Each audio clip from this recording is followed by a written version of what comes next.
Good evening, council members, and good evening, Altadena. The Altadena Town Council, September 19, 2017 meeting is hereby called to order, and the time is 7:09. I would like to turn the mic over to Councilmember Jones to introduce the group that will be leading us in tonight's Pledge of Allegiance. We have the privilege tonight to have Troop 40 with us. In 1995, the Pasadena Fire Department, Pasadena Police Department, and JPL came together to form Boy Scout Troop 40.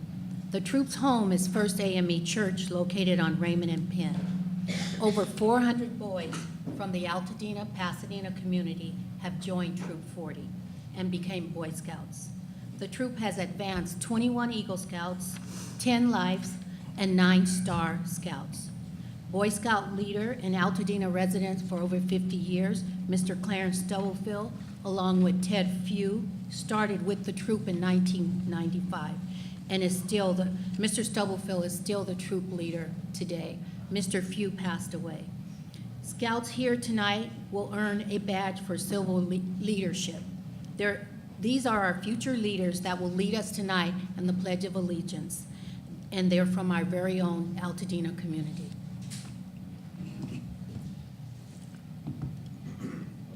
This time I'd like for everyone to stand.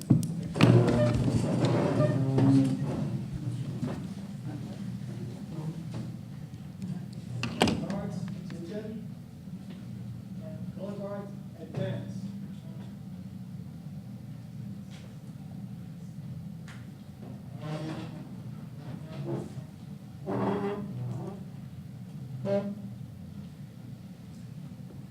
Color guards, halt. Post the colors.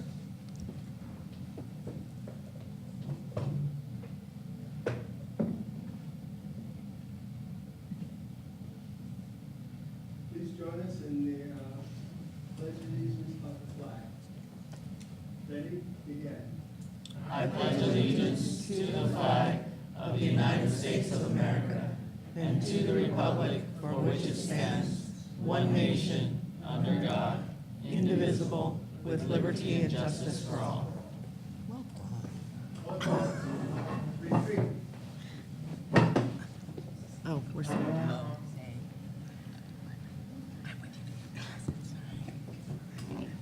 I think you're allowed to sit down now. Oh, we don't want to say be seated. Okay. Are we waiting for something? Thank you so much. We appreciate you taking the time to come and join us this evening in leading us in the Pledge of Allegiance. Okay, let's move on to the roll call. Recording Secretary, Councilmember Matthews. Good evening again, everyone. Council, please acknowledge your presence when your name is called. Nestor Torre. Present. Okorie Ezieme. Present. Veronica Jones. Here. Victoria Knapp. Here. Jennifer Lee. Here. Billy Malone. Present. Diane Markison. Here. Judy Matthews present. Justin Robinson. Here. Gloria Senyika. Here. Patricia Sutherlen. Here. Dr. Sandra E. Thomas. Excused. Sylvia Vega. Present. John White. Present. Reginald Wilkins. Present. And Dorothy Wong. Here. Thank you. We have a quorum of 15. Thank you so much. Item 1.3, that will be the agenda. So I'll turn it over to the Vice Chairman, Councilmember Sutherlen. Okay, council members, you all have the agenda, and for anyone in the audience, we have copies on the piano. Are there any additions to the agenda as printed? I have one, by the way. Number 8.3, add a census tract report for 4611. I do not have a census tract report. I think my colleague may have, but she is excused.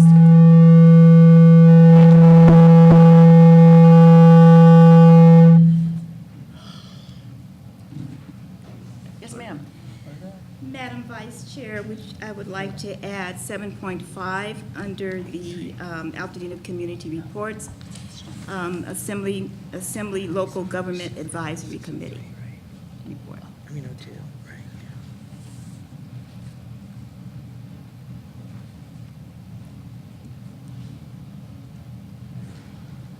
Are there any other additions? In that case, I'd like to move to accept the agenda as amended. Is there a second? I second. Okay. All in favor? Aye. Anyone opposed? Any abstention? Okay, that is the agenda for tonight's town council business. Under the item 2.1, that is the chairman's report. Again, I thank Altadenas for coming out, and I thank everybody that is present tonight. Council members and community, I was beyond words when I heard of the tragic death of Felicia Wilson, the daughter of Council Member Dr. Thomas, last week. To Council Member Thomas and her family, the Altadena Town Council, and the community offer our prayers and comforting thoughts in this time of bereavement. At this time, the Altadena Town Council will adjourn in tribute and remembrance of Felicia Wilson.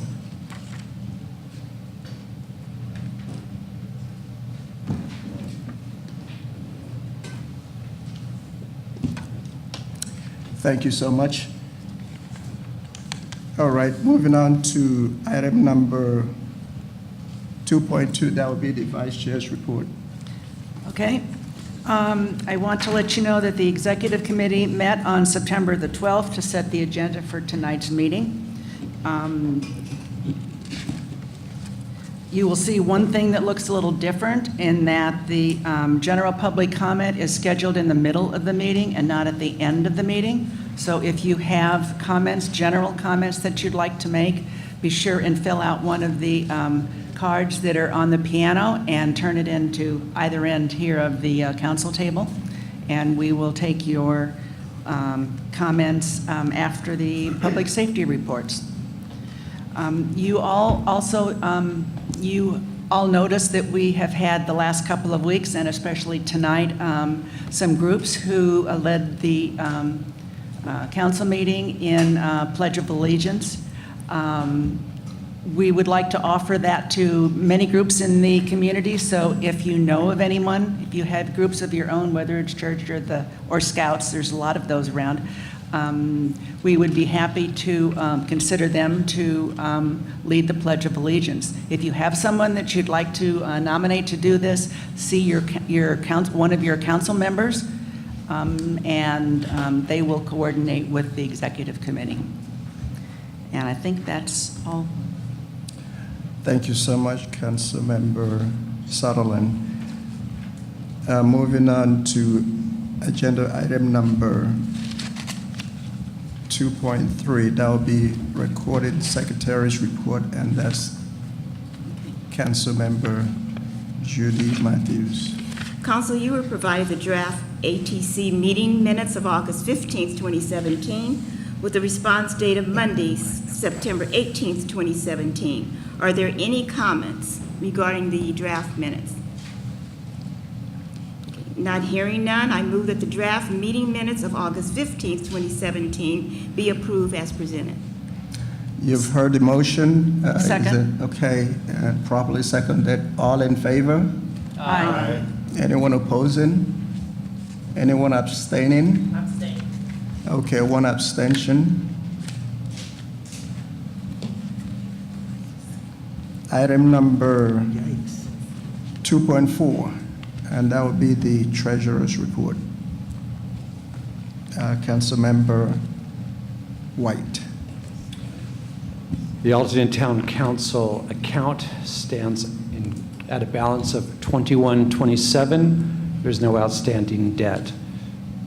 Please consider making a contribution to this body as the can comes around the room. Thank you. Thank you so much, Councilmember White. And 2.5, Correspondence Secretary's Report, Councilmember De La Torre.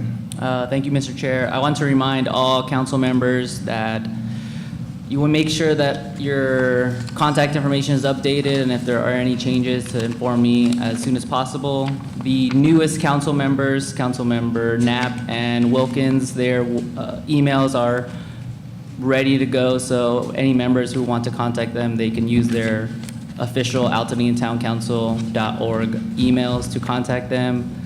And on the website front, some of the people in the community may have noticed there are some changes going around. I'm moving stuff around, trying to optimize the website itself. On the suggestion of Councilmember Sutherland, I'm going to put some type of warning, hey, you know, things are moving around, so be sure to keep up to date on the movements. I hope to have all that optimization done within the month, well, by next month, with future plans to completely revamp the entire website. But before I would do that, I'll present it to the Town Council Executive Committee and then being approved by the full committee. That way, everybody's aware before anything is fully changed. But yeah, please be on the lookout for that. Thank you so much, Councilmember De La Torre. We're moving on to public safety, and we start with the California Highway Patrol, and that will be Officer Mike. Oh, or Cooper. Oh, okay, that will be Officer Cooper.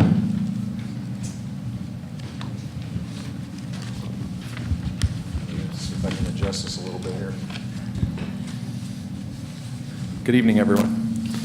Well, the weather's finally cooling off a little bit. Hopefully everybody's enjoying it as much as I am. Finally got back on that motorcycle, so this weather's been perfect. So while we're talking about weather, I just wanted to mention a little bit, starting to get into that rainy season a little bit. I know I got missed it on a little bit on the way over here. Good time just to take notice, make sure that your tires have got plenty of tread and that your windshield wipers and stuff haven't dried out from the summer before the real rainy season hits. With all the hot summer we had and lack of rain, the roads are going to be real slick and oily, so let's make sure that our tires are in good shape so that we can keep our cars in control and keep our windshields clear once the rain does hit. The time to figure that out is not when it's pouring rain. So.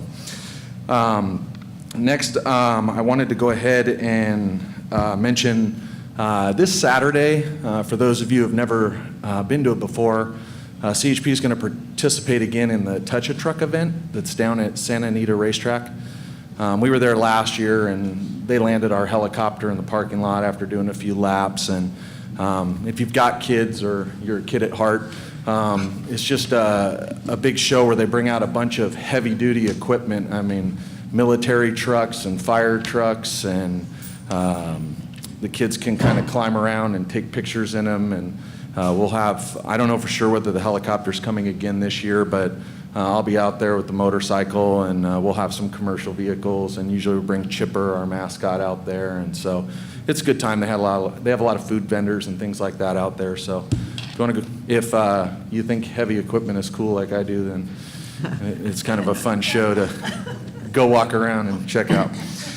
So next, I don't know if you guys have noticed or not, but our new radar trailer that we got through the county is out in Altadena. I've had it. It's been over on Allen Avenue, south of New York for the last probably 4 or 5 days down there. Been doing some patrol in that section, and then I moved it today up to Altadena Drive, right there by Crest, right on that downhill. So, but it's nice big board. It's real easy to see. So we're putting that out there to try and get people's attention to slow down, and we'll also be shooting some radar downstream. And so just make sure that you're paying attention to the radar trailer when it's set out.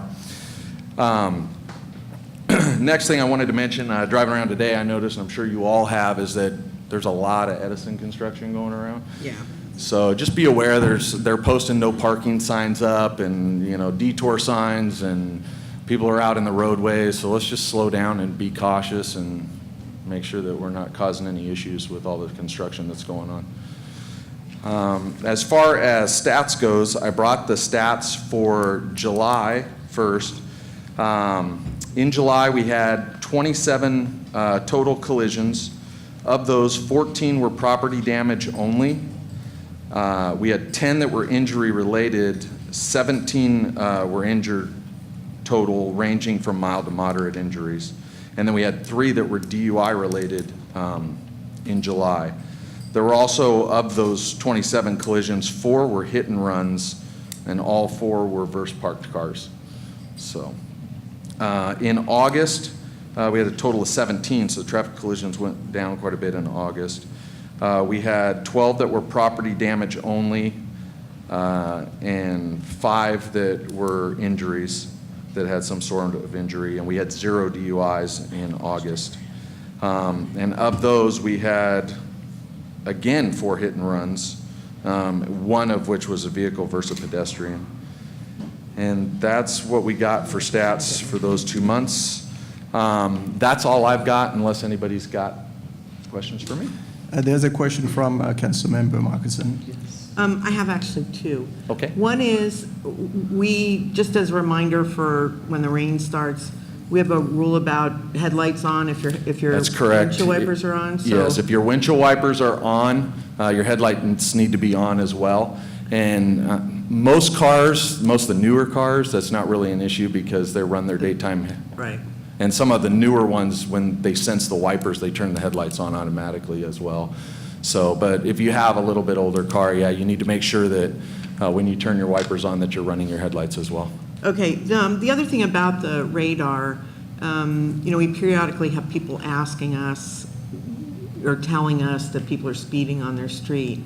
In the past, I've been able to get a hold of you. I'm not sure you did it for me, but Miller maybe earlier did it for me to come out and actually stand with like the town council person and radar the people so they can physically see how fast people are going. Is that something that we can still do? Oh, you want somebody to come out? Yeah. If one of you wants to come out one day and do a ride along or something and go out and patrol in a certain Well, for area, me, it was New York Drive, and it wasn't Officer Mike, but somebody like that came and stood on the corner yeah. and just did that for me, to show me, 35, 36, 37. Yeah, you know what? I was working over in La Crescenta one day, and I was out on a corner shooting some radar, and one of the neighbors came out, and he's like, "Thank you so much for being here," and so on this particular street, he had brought his son out there with him while I was shooting radar, and so his son was there, and actually his son and I were out there, and I was letting his son play with the radar gun and shoot the cars, and it was kind of funny because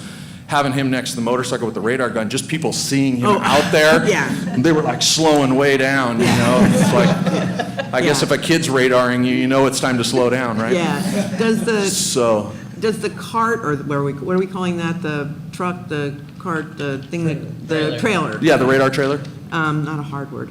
That the trailer, does that keep track of, does it do a count of how many people are speeding, or no? It does not. It doesn't. does not take counts. It's just simply radaring the speed of the vehicle that's going by that time. It does not store that information. Okay, so if we want to have somebody out like I did on New York, then we can get a hold of you or Officer Mike? Well, Officer Ulloa would be probably the one you Okay. want to get a hold of, but either one of us can come out and do it. You could help Yeah. us, yeah, okay. Yeah, And one of the things that does, guys, is it allows you to be able to answer back to folks.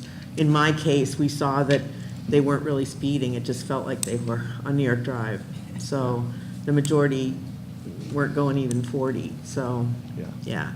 But Officer Mike can help you do that. Yeah. And like I said, if for some reason, you can always call me and I'll come out. It's my area too, so Okay. whatever you guys need. That's all I had. Thank you. Councilmember Wong. Does the, so the radar trailer that doesn't. Go ahead. Billy Wong. Billy Wong. No, just a quick add-on with Councilwoman Markinson. Fair Oaks and Woodbury, in my opinion, have very high speeds. Okay. So I haven't seen anyway, one of the speed trucks there. The trailer? But, yeah, so I Well- think that would be a good place. I can definitely put that on my rotation, and we'll get the trailer over there. Okay, thank you. Not every location works for the trailer for several reasons. I mean, anytime, when I get requests to have a radar trailer put in certain places, sometimes when I go out and check the areas because of the way the roadways are designed, and some of them are narrow, and some of them have a lot of trees, and the trailer runs off of solar, so if I can't get any sun, or if there's a lot of wires crossing the road, it can interfere. So there's, we just have to check the area. Every once in a while I get one that the street's just too narrow and I can't put it there, but someplace like Fair Oaks. Yeah, and the other area would be between Glen Rose and Olive. Okay. So today I was watching this poor little boy walking on the street because there's no sidewalks leaving Avison, Okay. and I think it's Yeah. Altadena Drive. Yeah. So I think that's Losing control. important. The county had sent me an email saying that the average speed there is 43 Okay. for cars, and the speed limit is 35, so. Yeah, so we'll get out there and do Thank some you. extra patrol. Okay, now Councilmember Malone. Well, you looked at it before, right? With the radar trailer, so it doesn't have a camera or way to record like Right, right. Councilmember Markinson was asking about? It does not. It's not going to. I noticed though that there was a strobe that sort of went on every time a car went by, Yeah. which is good, Yeah. because that makes you think things are happening. Yeah. So am I correct? Because It does have a strobe feature on it. If your speed's too high above, it will strobe. Because that's good. Councilmember, You don't have to worry your there picture are wasn't certain taken. things that you may have to take off the council. There's no Okay. way we can get a camera on it for certain roads. Yeah. I mean, there's that. Can we? I don't know. Okay. That's something that, Yeah. Officer Cooper, My point answer only was what it you doesn't can. help us. What's It that? doesn't help us do the speed. That was my point, was it can't help us do counts or see what the speed is. no, it doesn't do the Well, counts on we it. can talk about that offline. Remember, there's a repercussion to how much we do of that, Correct. right? Because they can raise the speed limit rather than lower the speed, so. That would be correct. Right. Okay, Councilmember Robertson. Hi. On the one pedestrian involved hit and run in August, can you tell us the severity of that and the location? I actually don't have the details on it. I've got the stats in front of me, but on that particular crash, I don't. I can get that information for you, and I'll forward it to you if you'd like, but I don't have it with me. That sounds good. I'll be in touch. Okay. Thank you. Okay, thank you. Good to see you back. All right, have a good one. All right.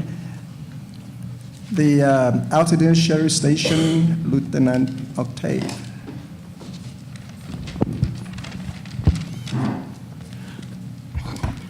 Good evening, Mr. Chair, members of the Town Council. Thank you very much for having me tonight. I'm Lieutenant Mike Octave, assigned to Altadena Station under the direction of Captain Stuckey, also present Lieutenant Yolanda Clay. I am very, very pleased to announce that our overall crime decreased from the month of July to August from 53 to 47 overall incidents. We also had a pretty significant decrease in larcenies, which would be the petty larcenies and the grand thefts, from 25 to 19. And also, we had no residential burglaries in Census Tracts 4603.1, 4603.2, and 4610. Well done.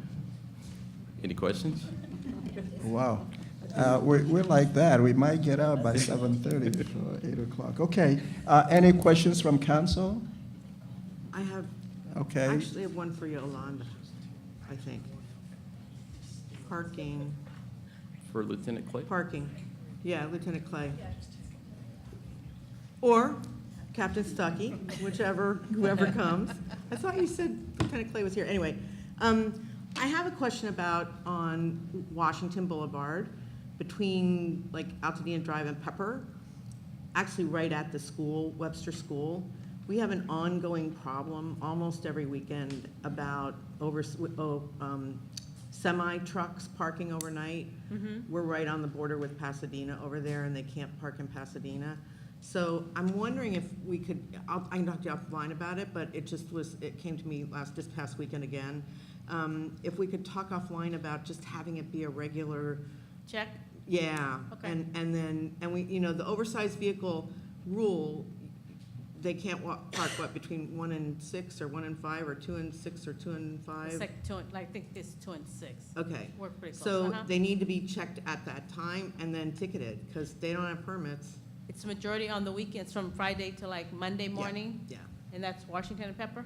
Okay. Well, it's Washington east of Pepper, and right in front of the school. Okay. Right on the north side of the street, right in front of Webster School. Okay, I'll let the night crew. That'd be know really about it. helpful, because I get tired of calling. Yeah, I have to call. And they can call the station too. They don't have to call you. They can call us. No, I call. Oh. Nobody tells me. I said they No, were calling. I call. Okay. Yeah, no, I call in all the time, but it just seems like we had another problem like that back in the day, and we had 2 trucks that were parking on the south side street, and so I just worked out with Lieutenant Allen, who was here at the time, to just have it looked at, and they ticketed them like once a week or something like that. Okay, well. It's just on the weekends, yeah. Thanks so much. And I know we've received a lot of letters, the chair has, regarding parking incidents in Altadena. That seemed like one of the hot topics right now. I have one parking enforcement officer. Yeah. He's trying to handle all of the parking complaints, so we know about them, we're working on them, but please give us some time to get them all accomplished.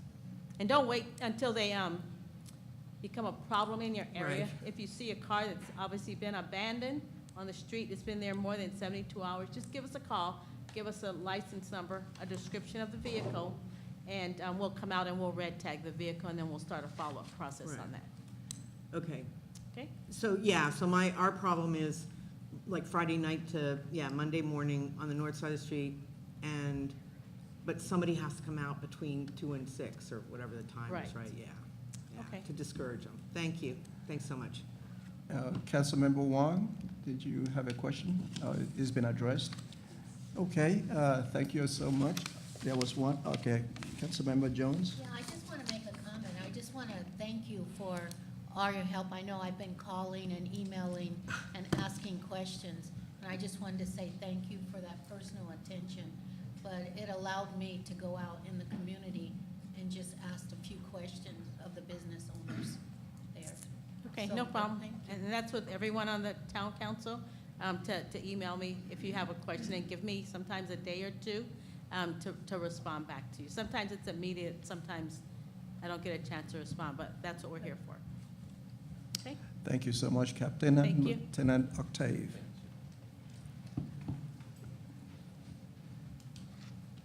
Moving on to county fire, and that will be, do we have any? Okay, Somebody- perfect. I'm sorry.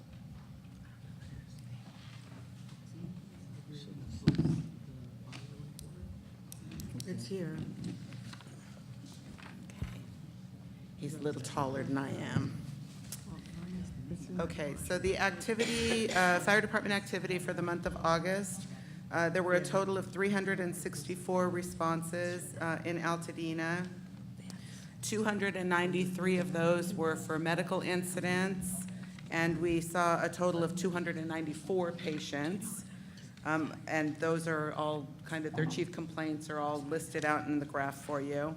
Of the 294 patients, 236 of them were transported to hospitals. We did have 2 fires during the month. One was a pole fire on Vistilias Road, and the other was a trash fire on Marigold Street. We did have 5 instances of power lines down throughout the area, and 1 instance of arcing wires. And that's the extent of the report, unless there are any questions. Let me just make sure you are, your name? Maria Greiken. Okay, I just want to make sure. Thank you.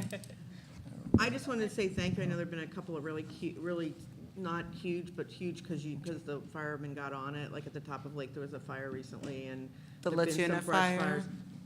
Or- No, we had a oh. little fire that never got named, I think, Oh. at the top of Lake. Okay. Yeah. So I don't think it ever got a name, but I just We wanna- try to keep them all like Yeah, that. that's what I'm trying to say, thanks for the quick response that we didn't get a name. Yeah, that one, so thanks very much. Okay, Councilmember Torre. Yeah, thank you for that presentation. I remember prior to your first meeting, we said that we're gonna try to get this online. So would you mind sending this to me in PDF or JPEG, whichever form? That way I can post it on our website for the community. I need your Yeah, information. And I'll give you my card right now. Yes. Okay, yes, I will do that. Great, thank you. Okay, any other, okay, Councilmember Sutherlen. I mean, I really like the report. I'm getting used to actually reading something like this, and I don't have the old ones. Is this an unusual amount of down power lines, or is that, it just looks like a whole bunch? Probably not. There's certain times of the year, and usually if there's windy days, we see a little bit more of it. We can see months that have none at all, and we can see months that have even more than this. It just depends. So. It's very helpful, thank you. You're welcome. Okay. And if there's, these reports can be modified, so if there's anything else within reason that you would like to see included in this information, by all means, feel free to ask me for it, and if it's possible, I will get that done for you. I see someone in the audience, so I'll use the chair's privilege to allow that individual to make a comment. Is there someone in the audience that wanted to? Okay. I don't know the name of the fire, but it broke out up near the Tombstone South, up near the Mount Hope campground. That's the fire that you're referring to. Okay. And they got it out, it was only 3 acres, and they got it out within like a half hour. Yeah, it's probably not on the, The drops from helicopters. yeah, they got right on it, but it's probably not on the incident thing because that's from August, and it happened the end of August? Beginning of September, yeah, right, so it'll be on the next one. Okay. Okay. Yeah, and if it comes up Altadena, it's got to come up as Altadena. If it comes up as Forest Service, if it comes up as Angeles National Forest, it won't get included because I only pull what comes up as Altadena.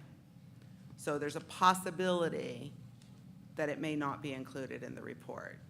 But that should be good for you because it's further away from your actual area, if that makes Well, sense. Yeah, not really. Not really? I was trying to make you feel better. The station fire would be a sample of that, so, yeah. I was trying to make you feel better. Yeah, no, what made us feel better was that it went out right away, so Yeah. whoever got to it it's important, and thank you. Yeah, and what should always make you feel better is that the fire didn't get a name. That's Because if right. we don't have time to name it, then that's a really good thing. If you would indulge me for just one more minute, I would like to introduce to you Anderson Mackey, who is our acting assistant fire chief. So he is your local fire chief here for Altadena. And he just wants to say hello. So, good evening, and thanks for having us out here today. I am a resident of Altadena for the last 17 years, so I'm happy to be a part of the fire department and join your town council. So, I've been with the department for 29 years. 8 of those years have been with the administrative section of the department, and the last 5 months I've been assigned to Santa Clarita Valley. So, I'm here now, and happy to be here. Just one moment.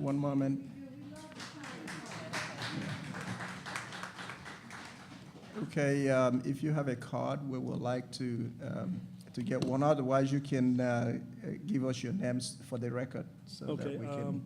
I'll have spell Maria email you because I'm so new, I don't have He any doesn't cards have his yet. right card. Okay. So it's been about 3 weeks, so. Can you spell your last name? Mackey.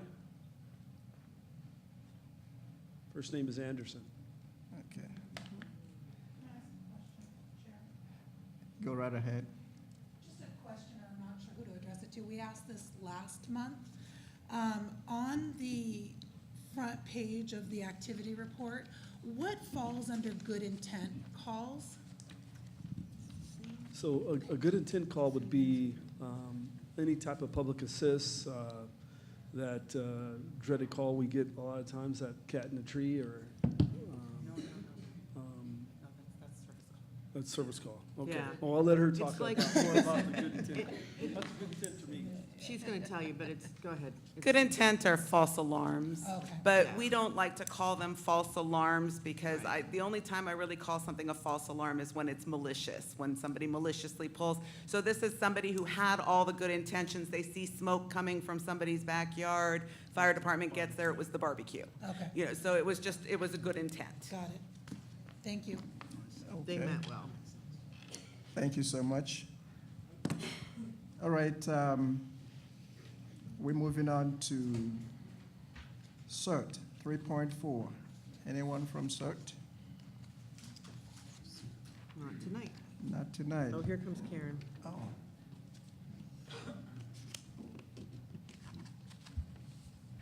Is that for Map Your Neighborhood? Go right ahead, Karen. Okay, but this is not going to work. Oh, yeah. Cooper was here. This needs to be loosened. Yeah, thank you very much. Thank you. Thanks. Short persons get no respect, you know. Right. Okay. Good evening, council members, audience, and anyone watching at home. I'm delighted to have this opportunity to address you, especially you new members. This is exciting. Our hearts are breaking every single day, it seems like, for the people caught up in disasters. And so what can we do about that? Well, we can reach out and try to help them, but it's also incumbent upon ourselves to get ourselves ready. We're way up here on this hill, and it's going to be hard for rescue folk to get to us. And we know already that our neighbors next to us are our first responders. So in those days of a disaster when the professionals are overwhelmed, we have to help each other. So with that, Map Your Neighborhood team has been having training sessions in how to run neighborhood meetings for Map Your Neighborhood. And we had one just this last Saturday, and the signups were way up, as you can imagine. We had 45 in attendance after all. The best part about that, though, was that 26 of those attendees promised to hold meetings on their streets. Imagine if that really happens. That's a very good thing. So we're looking forward to supporting them in their efforts to do that. And then just last night, we had Nancy Darling, one of our team members, and her husband, Bud, participate in the Collaborate Pasadena roundtable exercises and representing Map Your Neighborhood and letting the community members who were there know about how a safe community is one that is supportive of children. So that's an important outreach for us too. Our outreach to the faith community is continuing to bear fruit. We're asking churches to host training sessions so that their near neighbors can become comfortable with the idea of Map Your Neighborhood and offer their own house meetings. Let's see.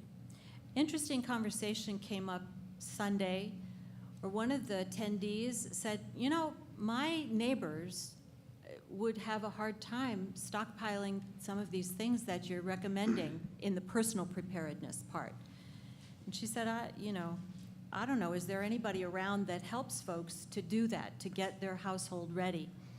And Red Cross is one of the groups that comes out and helps people when that happens.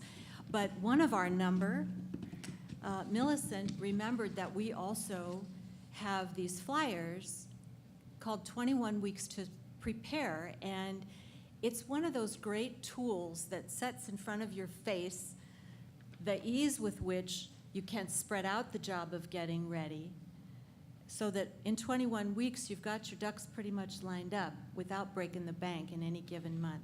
So I'm going to pass this to you, and I'm wondering, Member De La Torre, if you'd be willing. I'll send it to you digitally, but if y'all look it over, see if that's something you think is worth going up on your website. That would be terrific. And then people could break that down. Maybe neighbors could print it for their non-digital neighbors, too. We have to respect both sides of the digital divide. Here's our small handout flyer. I'd like you to keep these in your folders so that you can see our contact information so that when your constituents say, I keep hearing this thing about Map Your Neighborhood, you'll know how to refer them. Thanks, Councilwoman. Okay. So I'd like to give a shout out to Ms. Markison because people said, there were a couple people at the meeting on Sunday that said, Ms. Markison, I asked everyone how they knew. Nestor was number one, sorry. But you were mentioned also, so thank you. Kudos to you for getting that word out to your constituents. To come, we hope, is a Facebook page, so it'll make it easier for people to reach out to us. And I'm hoping an Altadena Map Your Neighborhood picnic so that we can bring together the people who've already trained, so we can trade good ideas that have already been bubbling and scoop up people who are interested and curious. And we want to spread out the enthusiasm. And yes, I'll send this and that digitally. Thanks for your time. Okay, I see that Councilmember Malone has a question or comment. Karen, I believe you have my contact information. Could you also send me a PDF? So I'm happy to send, no, separate to this, I can add it to the listservs and the newsletters that I'm associated with, as well as. Excellent. Would you rather I do that for everyone on council? I'm happy to do it. Okay, I'll do it as a group. Okay. Thank you for that suggestion. And Karen, the reason I think that they had known, I've been, ever since Houston and, Florida and Puerto Rico and all of that, and just watching it all on TV, they're not getting any help. I mean, from the outside, people can't come in yet to help them, and so they are being their own first responders. How much water are we supposed to have put away, do you know? The principle that we learned in CERT and that we push out in Map Your Neighborhood is a gallon per person per day for people and for pets, although pets don't cook and wash that much with water, so I'm thinking theirs is a little more. For what period of time, though? Like for 2 weeks? That's a day, a gallon per day per person. So we do kind of push 2 weeks because the county is telling us through Millicent, who's on our team, that you can't have too much water. Yeah. Okay. If we have a major break in our lifelines, it's going to be a while. Yeah. So we need to take care of ourselves a little bit there. Okay, thank you. Thank you. Any other question from, Councilmember Knapp? Is there a November Map Your Neighborhood coming up as well? There is, and somebody knows that date, and I'm embarrassed. I don't, but I will tell you. I will tell you. But do you happen to know offhand? I'm embarrassed. Oh, that's It's at one Metropolitan. Yes. I'm I don't embarrassed have the that I don't date, know this. but What's the date? But we can get it out, we can get it out. Yes, I Karen. think it's, I can't let this opportunity pass. I'm so Okay. sorry. It is. We're staying here till I get it. It's at 4 o'clock, from 4 to 6:30, November 12th, at Metropolitan Baptist Church. Okay. Go ahead, Councilmember Matthews. Karen, Dr. Millicent Wilson is one of my neighbors. You know she's very active. She shared with me, and we're going to share at our meetings. We're having 2 meetings, in October. Mike, please. We're having 2 meetings in October because of the number of new residents in our area and just some of the surrounding areas. We have invited people to come who have not attended any of the training. But she brought and shared with us this emergency bracelet. Are you aware of that? And what is the position with your team on as to that? We'll probably take it up next time we meet in more depth, but it's intriguing. Okay. So would you suggest for me to wait because we are going to propose it to those within my census tract? Or I do you want me don't to know wait? enough about it. I know she's done a lot of research. Yes, She's she going to has. send us the article that she wrote about it, which we should forward to council members so they can be in on the Yes. front Yeah, end of this too. It's a good thing. It's basically what the councilwoman is talking about is a QR code on a bracelet that has your health history there. So if you're diabetic or you have heart problems, this is a good-to-go health record for you. It could save a life. So we'll read that article and then see where we go from there. Okay. Thank you. Thank you. But you also raised the really useful notion that people can learn how to do the Map Your Neighborhood meeting by going to a meeting. So coming to our trainings is fabulous, but going to meetings like yours is good too. We did open and welcome people to attend. Awesome. Thank you very much. Thank you so much, Karen. We appreciate it. General public comments, I'll turn it over to the Vice Chair, Councilmember Sutherlen. Nestor, I forgot to ask you earlier, can you time? Yes. For me, please? Thank you. Granite Shakur, I see you've got 2 subjects.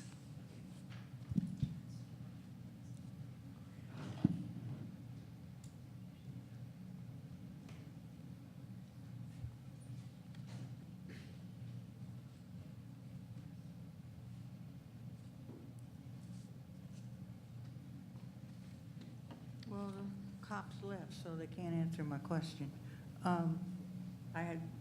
They had basically answered, though, there's a bus. It looks like a school bus. It's called A-Plus Transportation, and it parks on Lincoln. And today it was up near the liquor store on Altadena Drive, but most of the time it's down near Mountain View Street, so when you come off your street, you can't see to turn.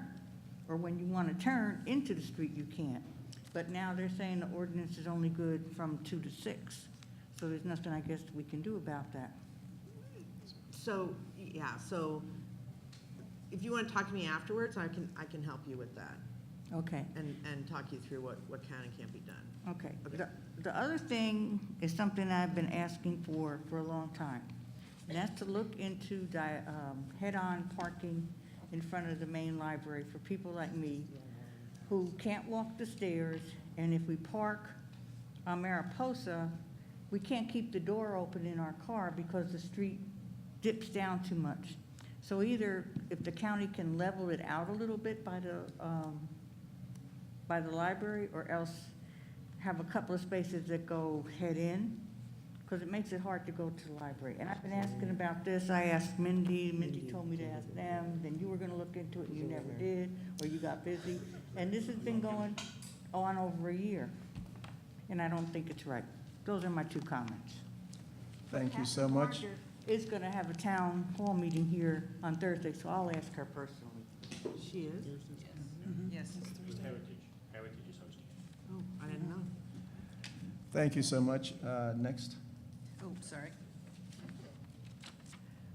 Steve Larson.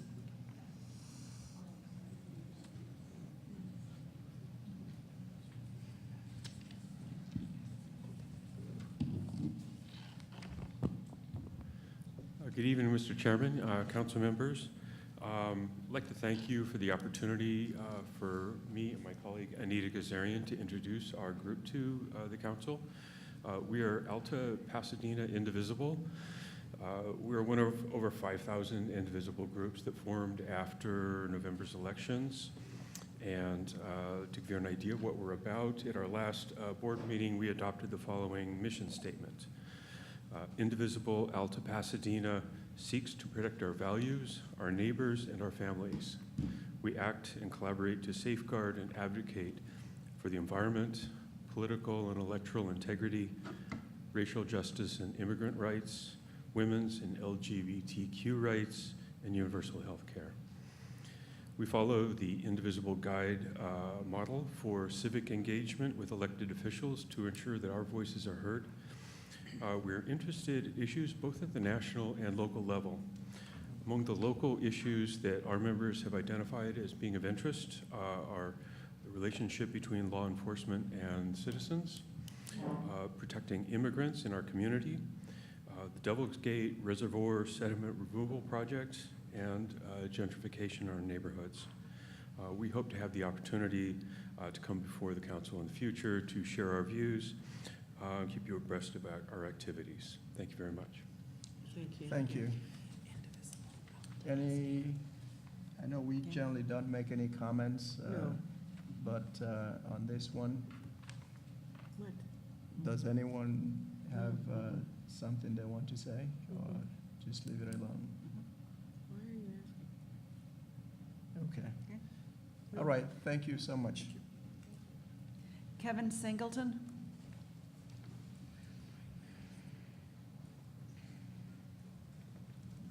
Hello, my name is Kevin Singleton. I live in the census tract with Sylvia Vega and Diane Murkison, below New York, the only part of Altadena that has a Pasadena mailing address because of the 91104 area code extending beyond Pasadena. The issue that I wanted to bring about to everybody's attention, if they were not aware of this, is the removal, after 35 or so years, of the Pinecrest Gate, which is, if you're not familiar, in John White's territory in northeast Pasadena, Altadena. And it was a decision a long time ago from the city of Pasadena Department of Water and Power to install that gate, but yet they didn't realize the liability that they put themselves in and how legally unfair it was. If anybody wants any information about that, see me after the meeting. Thank you. Thank you. Thank you so much for the information. That's it? Yes. Okay, special presentations. We start with Altadena Library and continuation from last month. So good evening and thank you for having me. So this will be the third year that in review that I think I've done.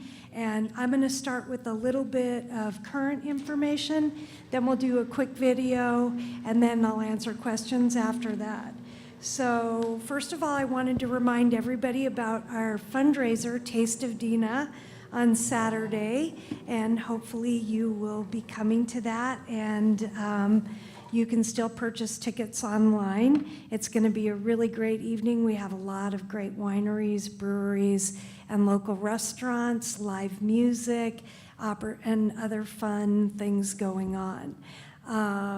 One of the big things that happened this past month is we just changed our catalog to a new one, an open source catalog called Koha.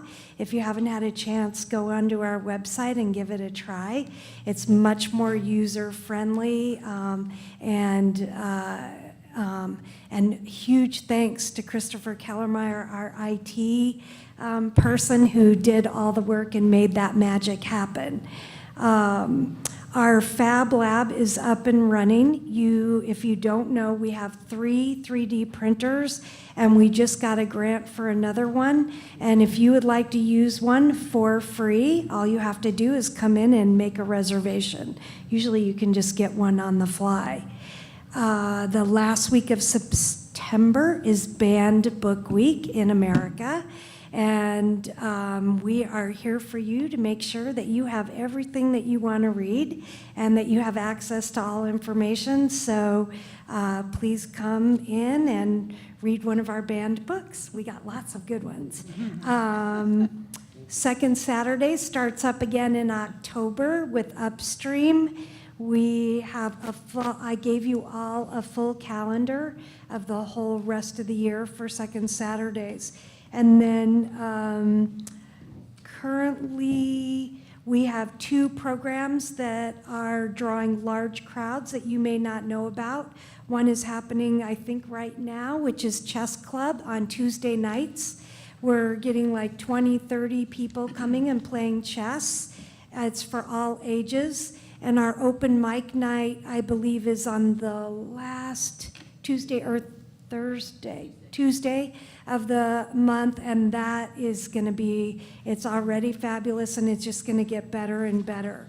And as a result of the many, many things that we found out during the community conversations, we've been doing a lot of educational and other types of partnerships and programs, but one that I'm really excited about that's going to be happening on December 16th is we've partnered with the Community Economic Development Liaison at the Department of Consumer and Business Affairs for LA County, and he'll be putting on 2 workshops. This was something we heard over and over again during the town hall and the community conversations. People needed help with this. So this one is permits and licensing requirements in LA County, and the other one is the importance and elements of a business plan, understanding finances, and learning about the free resources available to you in LA County. So that's just a tiny taste of the many things that are happening in relation to those community conversations. And the last thing I want to mention is the second Saturday block party on November 11th from 1 to 6 p.m. I mentioned it last month where we're partnering with Artisanal LA, and there are 20 spaces available for free for nonprofits. And we have a number of those full already. If you haven't asked or want more information, just go ahead and email me about that. And now we'll do the video, and then I'll answer any questions about that or anything else you have questions about then.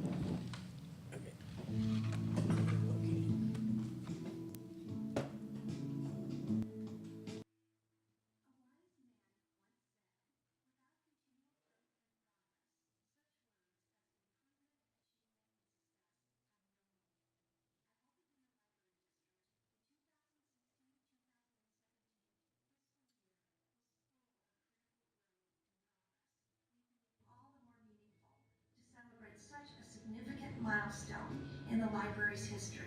Our commitment to constantly improving how we serve our community has paid off in many important ways that our team will discuss throughout this presentation.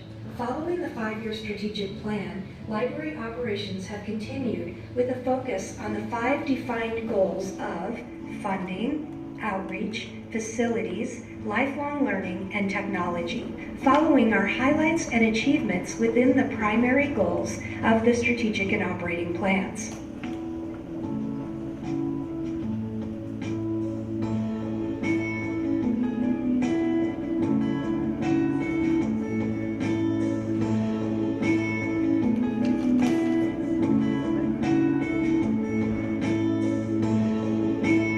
In coordination with our new and improved volunteer program, our outreach efforts at Altadena, and our special events, we've been making a concerted effort to expand our marketing and enhance the aesthetics of the library's brand, both in print materials and our digital assets. By taking steps over the past year to streamline our marketing processes internally, our external communications have become more effective, strategic, and consistent. In an effort to actively engage with its constituents, the Altadena Library launched an exciting new initiative this year called the Community Conversations. The objectives of the Community Conversations is to help the library to turn outward, a device that the Harwood Center for Public Innovation has been utilizing all across the country to help libraries to think about their role in the community in the 21st century. It's also a mechanism for libraries to be looking at the community as an ally, as a collaborator, and as a partner in not only community development, but also in information sharing, education, some of the other social and educational activities that a community goes through. After completing the community conversations all around the community and the town hall meeting, we have outlined some pretty exciting priorities for the community, and we're planning on taking action on those. So personally, I've embraced being turned outward in my work, and I really use the priorities that came out of the community conversations as my guide. How can I show up more in the community, and how can I seek out and build relationships with individuals or other organizations that also share the same intention of supporting our community, the Altadena community. 2017 marks the 50th anniversary of the district's main library building, and in honor of this milestone, the library opened its doors to the community for a day of celebration, music, learning, laughter, and fun. Thousands of community members and several elected officials gathered to laud the library's impact over the past 50 years and look ahead to its bright future together. The 50th anniversary is going to continue with our Special Taste of Dena event, a fundraiser benefiting the Altadena Library District. The special event is going to give us an opportunity to maintain and build relationships with future donors, get the word out about the impact of the library, and build its programs and offerings. The volunteer program we started in March. There were a fair amount of volunteers who wanted to be here, wanted to do things. The friends or volunteers that have always been very active at the library. The volunteer program has sort of just worked as a way to bring them all together in a slightly more organized fashion. And we had a cleanup day in April, and they did a tremendous amount of work. They were awesome. We also had another group cleanup recently that was a corporate group. The 50th anniversary event, we had 42 volunteers that worked that day, and also emailed me within a day and said, when's the next volunteer activity? Because they were all super excited to be here and really enjoyed themselves. It's been an exciting time here in the children's department. We really had some great opportunities to expand our community's ideas of what the library is and what the library can do. One of the most successful things that I think we've done has been to do our farmers market story times. We routinely have upwards of 30 people there, which makes it our most popular story time.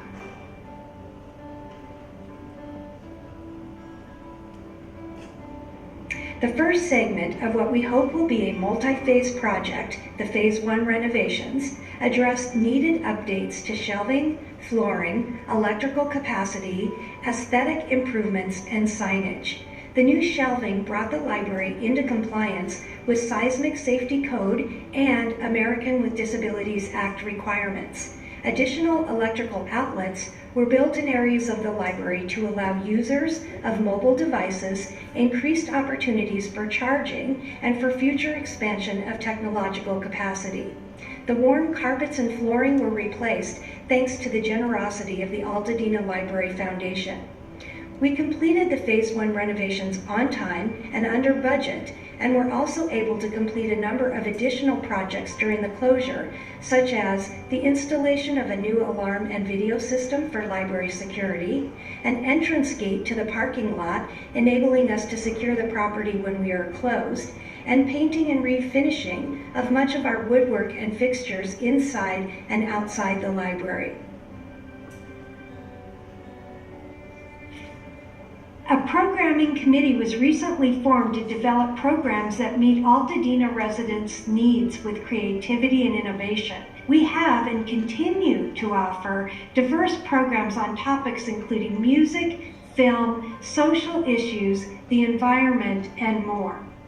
A lot of our programming was mostly targeted towards the 0 to 5 age range, which is really important. It's kind of, as a children's librarian, your target demographic. But then that leaves kind of that elementary age student without a lot to do here in the library. So we are working on developing more programming opportunities for them. And two of the most popular things that we've done so far have been expanding our Lego Club from just the third Saturday of every month to every week on Friday afternoons. We also started a Pokemon Club to kind of reach that tweenish audience. And it's just been a really wonderful program to watch kids who, don't go to the same schools, who don't live on the same block, who, are able to come together and form new friendships and form new relationships.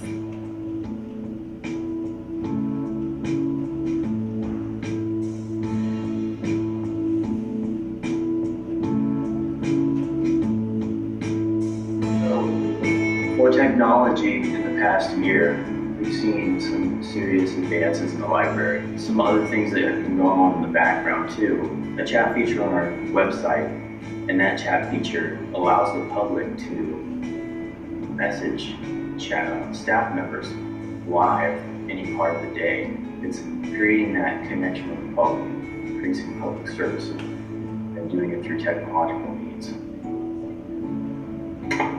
Hey everybody, it's Ryan. I'm trying out the VR stuff. I wanted to talk to you about the Fab Lab for a little bit. There's so many really cool aspects to the Fab Lab. So the Fab Lab is an entirely new space at the Altadena Library. It was conceived and implemented by the library staff to be a multi-purpose learning lab, a maker space, and a fabrication area for various new technologies. The Fab Lab is currently equipped with over $40,000 worth of equipment, which was acquired almost entirely through grant funding over the past few years. We have 3D printers, Macs, PCs, we have gaming equipment, virtual reality, creativity-driven software, and the capability to do so many cool things like video editing instruction, and coding workshops, and maker courses, and so much more. What a year it has been. As a team, we overcame challenges, we celebrated accomplishments and milestones, and most importantly, we made a significant, positive impact on the community of Altadena. We are better equipped today than ever before to expand the reach of the Altadena Library District and continue our commitment to bringing people and ideas together.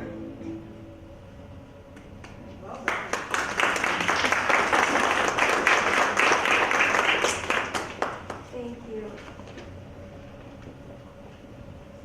So I just want to say that none of this could happen without the amazing staff that work so hard at the library and our volunteers as well. And if you want to see that the way it really looks beautiful, go online. And yeah, so are there any questions, comments? Okay, Councilmember Knapp.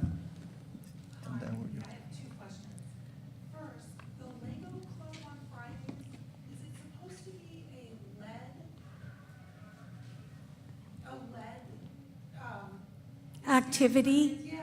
Or the last 2 Fridays we've been there, the first Friday, she ended up putting the Legos out, which was fine, and all the kids that were there built. But last Friday, the Legos didn't go out. So I was just sort of wondering if it was meant to be a lead activity or they're just bringing the Legos out, which is great because the kids love to build and they build together. I believe that they just bring the Legos out, that it's Okay. not an actual, like, specifically designed program beyond that. That's great. And then secondly, with the Fab Lab, can you just, if you're not going to use the 3D printer, but you're interested in some of the other technology that's there, do you need to sign up to come in, or can you just come in, or? We are going to have a full roster of classes coming this fall of all different kinds of technology using that lab. Okay. So those classes may require registration because we can really only fit 8 people in that room, and they'll probably be pretty high demand. Okay, perfect. Thank you so much. So yeah, if you're not on the email list, which I know you are, or you get the newsletter, you'll want to be so you can be up to date on those classes when they come up. I guess there's another presentation coming, is that right? Okay, Councilmember Vega. I just wanted to compliment you. You know, I've been on the town council for a few years now, and to see the transformation of the library, the activities, and what you have brought to the community. Yes, you have volunteers and you have people that work there, but everything rises and falls with leadership. So just take that in and know that you're appreciated. Thank you very much. I'm going to move again anyway.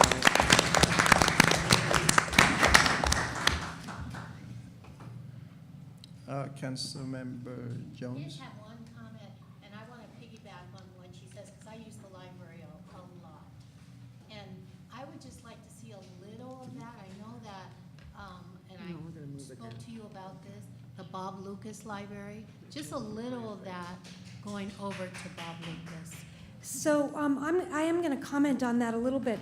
One thing is we did recently just start children's story times over at Bob Lucas. So that's brand new. We have not had that there for the 3 years I've been here. I don't know prior to that. So that's a pretty big thing. I personally, in my 3-year experience here, believe that a 15,000 square foot library over on Lincoln Boulevard is not adequate for Altadena or for this community. And if anybody is interested in talking about that further and being on a community at looking at opportunities of how we might more expand and do more for the overall Altadena community, I certainly have ideas.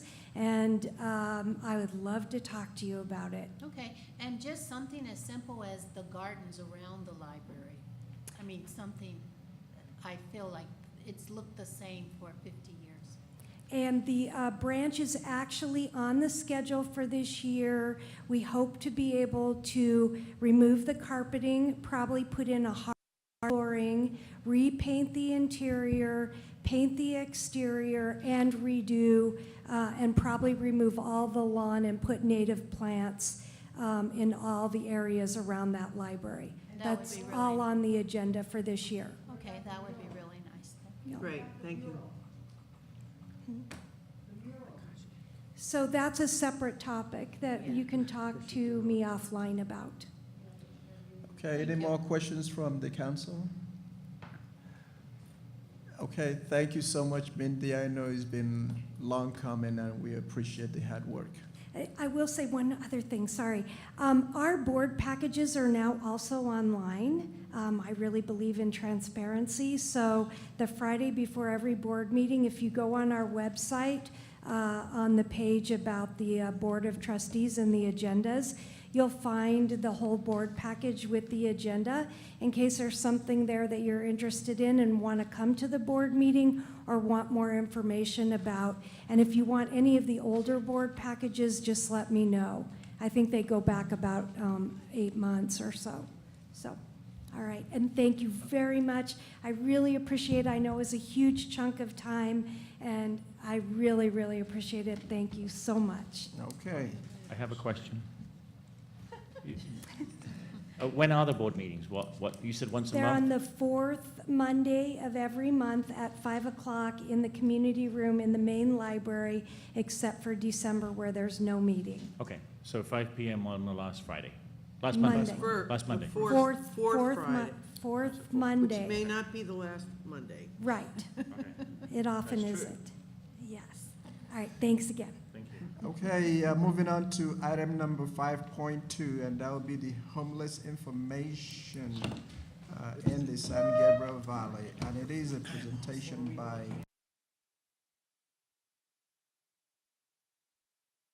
Services.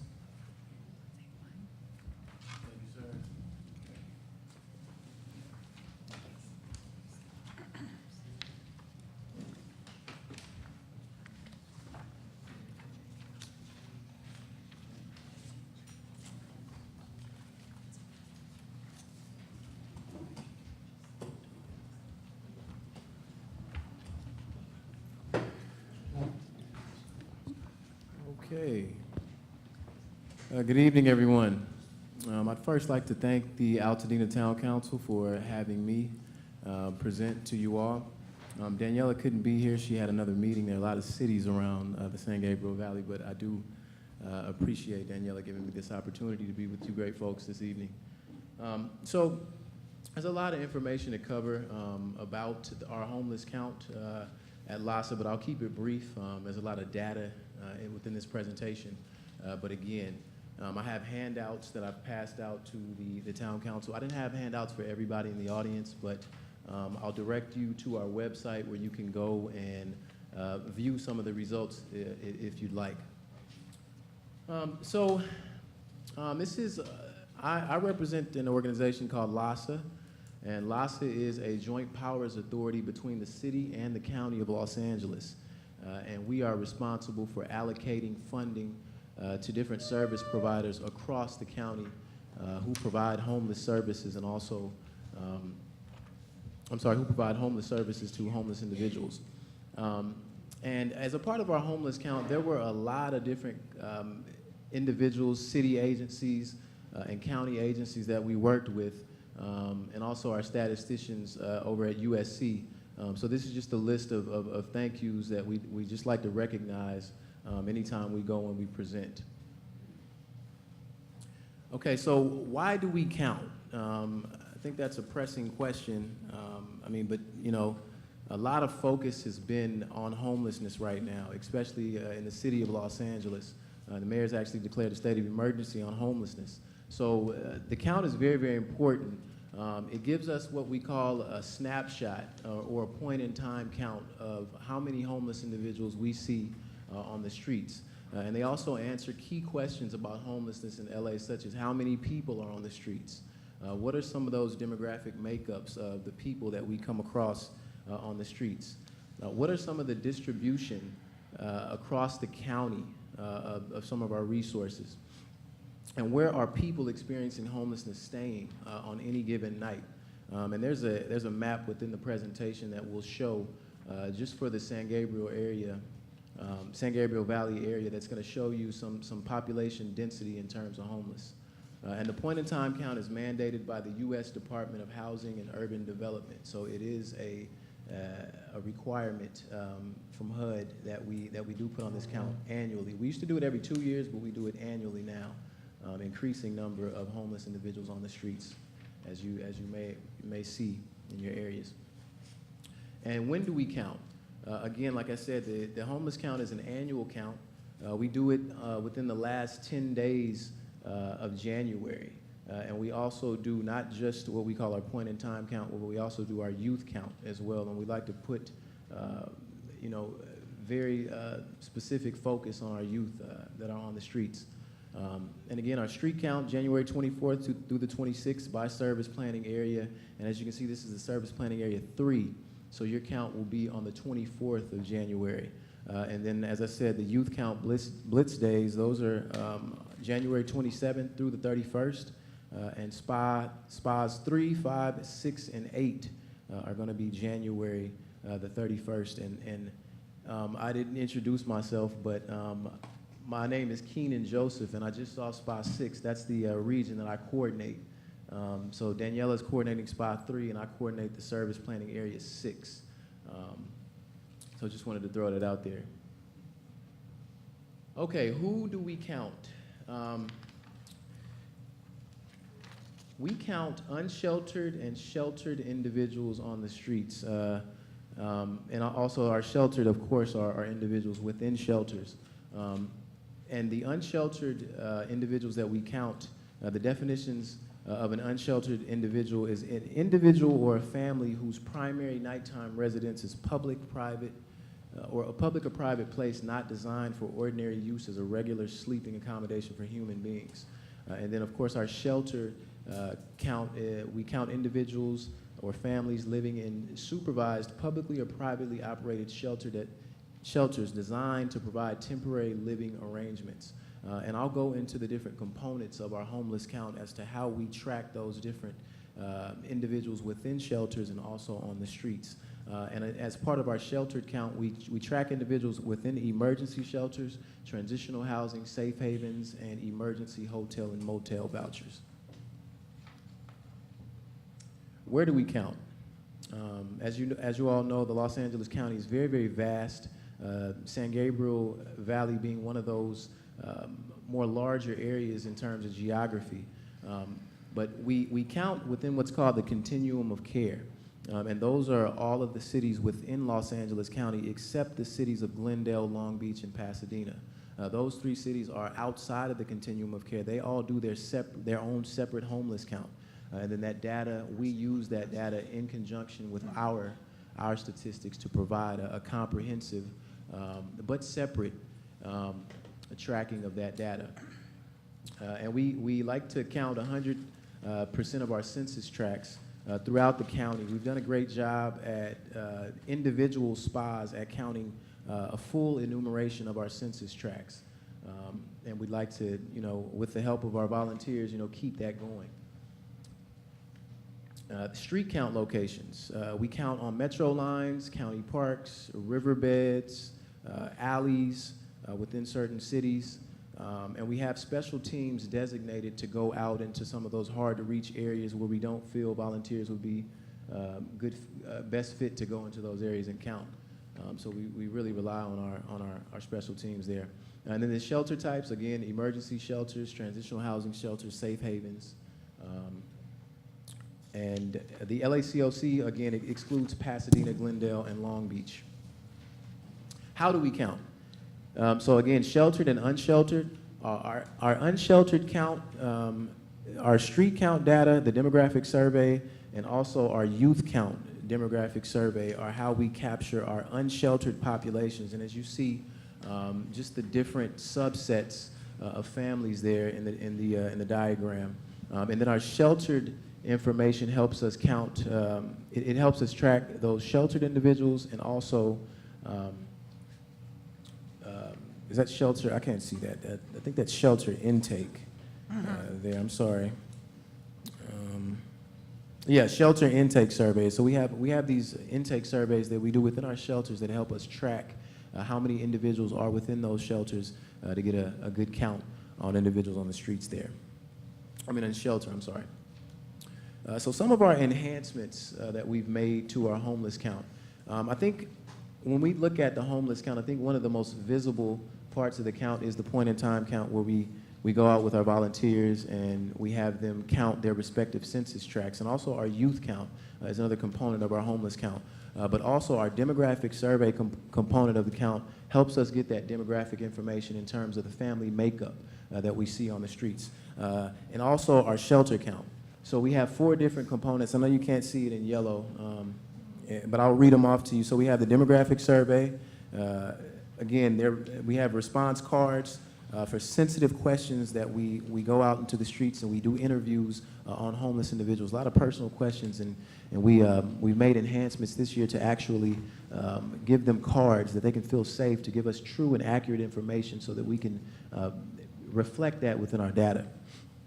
We conduct our surveys at Family Resource Centers, something else that we did, a nuance of our homeless count.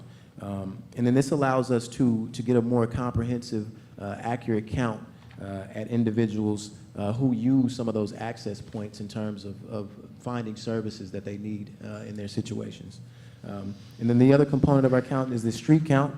And the street count, this year we improved our volunteer training videos to give volunteers some know-how as to what are some of the telltale signs that we look for when we go out and actually look for homeless individuals on the streets.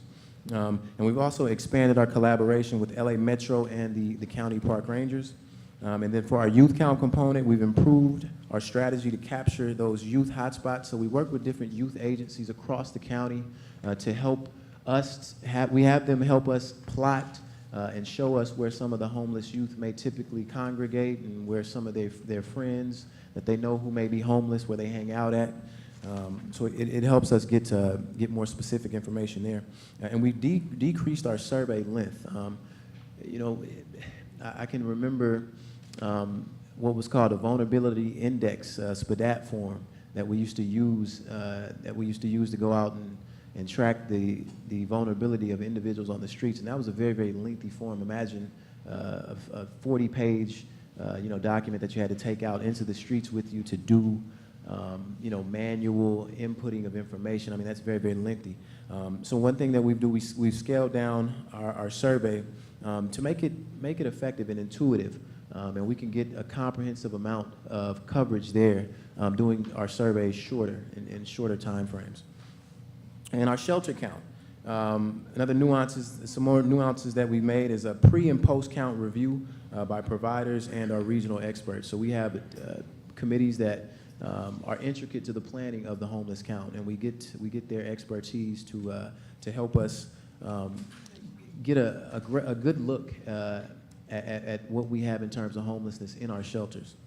So those are some of the enhancements that we've made this year with the count, and it seems as we go forward in our planning with the count year after year, we always find ways to improve. So I'm going to get into some findings by geographic area. And it's a lot of data within this, within these next few slides, but I'm just going to point out some key information as they relate to the San Gabriel Valley. So overall, on the streets, as for people experiencing homelessness on any given night, there are 57,794 individuals experiencing homelessness, and that's just in LA County alone. And so that's a 23% increase from 2006, and the total in 2016, excuse me, the total in 2016 was 46,874. So that's a big jump there. And as you can see, the table lays out some of those changes over the course of a year. And here we have a map of Los Angeles County. And I know you can't see there, but I know you guys are familiar with your area, San Gabriel Valley. I think it's just right to the right of the screen, just below Antelope Valley there. And again, San Gabriel Valley in 2016, Just in the valley alone, there were 3,142 individuals on the streets, and then we saw a 31% increase in 2017. So 4,127 individuals homeless on any given night just within the San Gabriel Valley area alone. And here again is a map, a lot of different cities within San Gabriel Valley. And I think that kind of speaks to why Daniela couldn't be here. You know, she's very, very busy. She's done a lot of great work in the city. Again, I'd just like to appreciate her for allowing me to be here. It gives me a chance to see Ms. Matthews, someone who's worked extensively, intricately at LASA, at our headquarters, just to rally our volunteers, do some phone banking for us. So I have to recognize Ms. Matthews for that. Okay, some more Spot 3 results. Again, 3,552 individuals experiencing homelessness on any given night. I think we already go through that. We did.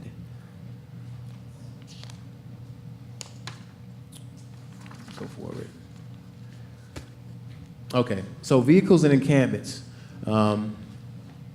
We counted 784 vehicles and encampments within the San Gabriel Valley area. And that was a 47% increase from 2016. And that total in 2016 was 533. And this data table, again, shows you some of those numbers in terms of your cars, vans, your tents, and your makeshift shelters, the breakdowns there. And this map will show you, this is a population density map. Some of your darker areas are more heavily populated with homeless individuals. That's where you'll see a good concentration of your homeless individuals. And again, this information is on our website, so I'm going to give you some information on how to access this information on the website as we move forward. Okay, and we'll move right into some of the demographic characteristics in Service Planning Area 3. And this is a breakdown of age, ages between the ages of under 18 and 62 and older. And as you can see, there was a 49% total of individuals 25 to 54 within this area. So you can see those numbers just jump off the screen there. One thing that is great is the fact that we don't have too many of our 62 and older individuals on the streets. In some service planning areas across the SPA, we see those numbers a little bit higher, and that is an area of concern there. Race and ethnicity, as you can see here, the Hispanic and Latino populations just really jump off the screen there. 1,146 in 2016 as opposed to 1,785 in 2017. So that was a 24% increase in the amount of individuals we saw there on the streets. And gender. Here we can see that the males are leading in this category. It's not good to see anyone on the streets homeless, but I think to see the men as opposed to women is always good when we look at it in that light. Health conditions. And these data sets, again, I always think when I read this information, I always think a question that comes to mind that individuals always ask is, why are individuals homeless? You know, there's no one particular answer because homelessness is such a vast dynamic. It's a lot of facets involved with why individuals are homeless. But some of this data here will give you some idea as to what's going on in the streets, as to why individuals are homeless and what those numbers look like. And then we'll go right into findings by subpopulation within the service planning area. I'm going to go through this information really quickly. And again, with our chronically homeless, 1,507 chronically homeless persons experiencing homelessness on any given night. Again, that was a 20% increase from 2016 to 2017. Here, the table demonstrates that. And our veterans, 213 veterans experiencing homelessness in San Gabriel Valley on any given night. And that was a 50% increase from 2016. The total in 2016 was 142. And it's an 11% decrease from 2015. And that total in 2015 was 239.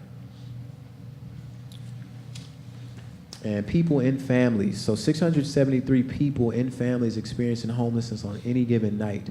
There's a 38% increase from 2016 and a 27% decrease in the unsheltered people and families. And our youth, 204 youth were experiencing homelessness on any given night. That's a 17% increase from 2016, and the total there was 174. And then we'll go right into some of our notable characteristics across the county. So this table here shows us the length of time spent in LA County by year, similar in 2016. So more than 20 years, you can see people on the streets here experiencing homelessness. It's a 57% percentage there, as opposed to individuals. You can see the table sort of breaks down the length of time that individuals have spent in LA County. Place of residence before becoming homeless. So we see most of the individuals that are homeless are residents of LA County. And as you can see, the table breaks down some of those out-of-state, other cities, other counties in Los Angeles and outside of the United States. Individuals experiencing homelessness for the first time. 8,044 people were experiencing homelessness for the first time, and that information, again, was captured. It was one of the questions that we asked within our demographic survey. And some of your Altadena numbers. Drum roll, please. We had a total of 64 individuals within Altadena. And the breakdown there was 39 unsheltered individuals and just in the city of Altadena alone, and then 25 individuals that we counted within our shelters. And there were two shelters to mention where we gathered this data from. One of those shelters was Hathaway Sycamores. They have beds that they provide here around the city, and the other shelter is not coming to mind right now, but Hathaway Sycamores is. And I can get you guys some information on that. All of this information is on our website as well, and I'll show you how to navigate and access that information. In the Altadena 2016 numbers, we counted 58 unsheltered individuals on the streets, and the reason why you see 0 there is because we did not have a shelter within this area where we could pull those numbers from. So. We've made some improvements. Again, the further we get along and the more attention that's focused on homeless issues, the more improvements that we make within cities. So some socioeconomic factors, housing affordability, housing availability, and poverty. LA Metro is one of the most cost-burdened, I'm sorry, lost my train of thought here. It's one of the most cost-burdened cities within the United States. And over 2 million households are cost-burdened here. And that's 23% of the residents are moderately housing cost-burdened within this area. And again, 25% of residents are severely cost-burdened, meaning that they can't afford affordable housing within the county. And LA County faces a shortage of affordable housing. LA County needs 551,000 more affordable rental homes for very and extremely low-income households. And as you can see this table here on the right, you can't see it that well, but again, it's a scale that goes up from 0 to 800,000. $800,000 usually that's the cap there. On this table, and where we are very, very low there in terms of where we need to be to afford housing for low-income families. Additional resources make a difference. So we've made some very good improvements with Measure H and Proposition H. Mark Ridley Thomas's office in SD2 has fought very, very hard, and all of our council people to bring affordable housing to the city of not only Los Angeles, but the county. And Measure H is a sales tax that's going to generate $355 million of annual funding for services and programs to prevent and combat homelessness. And some of those categories that we're going to be looking to make some changes in are going to be rapid rehousing, permanent supportive housing, enhancing our emergency shelter system, the homelessness and prevention for families, individuals, and youth. And then Proposition H is a 1.2 bond measure that is going to be estimated to build 10,000 units of permanent supportive housing. So we're very, very excited about that, and LASA is the lead on a few of those strategies to do some great and effective work. Homelessness in Spot 3, Thursday, September 21st at the West Covina Library. We're going to have our community info sessions, as we call them. And Daniela will be in attendance there, so you guys won't have to hear me talk. I know I talk a lot and very long-winded, but yeah, Daniela will be there. And now we'll go into how to, I don't think you guys will be able to see this. Can we go back one real quick? With the contact information? Yes.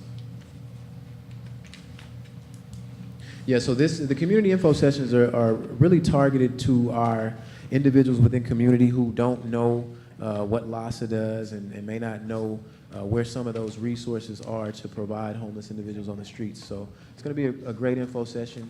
You know, spread the word, get people to come out and fill out the house that night at the West Covina Library.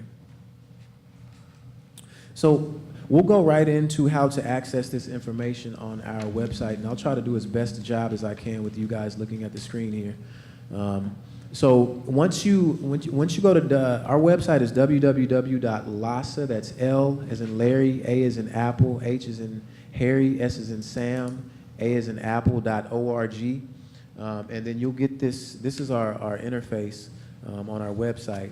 And then you want to click all the way to the top right-hand corner on the homeless count tab, and that's circled in red there. And then that homeless count tab will take you right to where you can, there's a drop-down menu. I know you can't see it, but there's a drop-down menu where you can go and select any type of homeless information that you want to access. We have information from 2016 and also 2015, I believe, on the website as well.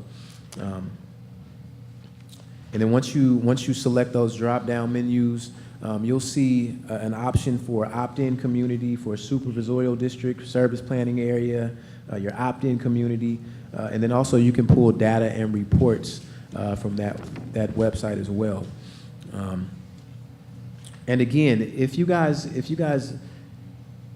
hopefully you got Daniela's information. If not, I'll give you her phone number one more time and the email. And she also gave me some cards to provide to you all as well. So if you want to access this information and you're having a hard time just from the presentation, you can get in touch with Daniela, and she can navigate you to how to get this information. So, and again, our website, we have a lot of working parts at LASA. We don't just put on a homeless count. We run a lot of different services within LASA. So it's a good opportunity for you to see and get more information about what we do at LASA. So last but not least, save the date. Save the date. The date for your homeless count here within the San Gabriel Valley is going to be the 23rd, and it's going to kick off at 8 p.m.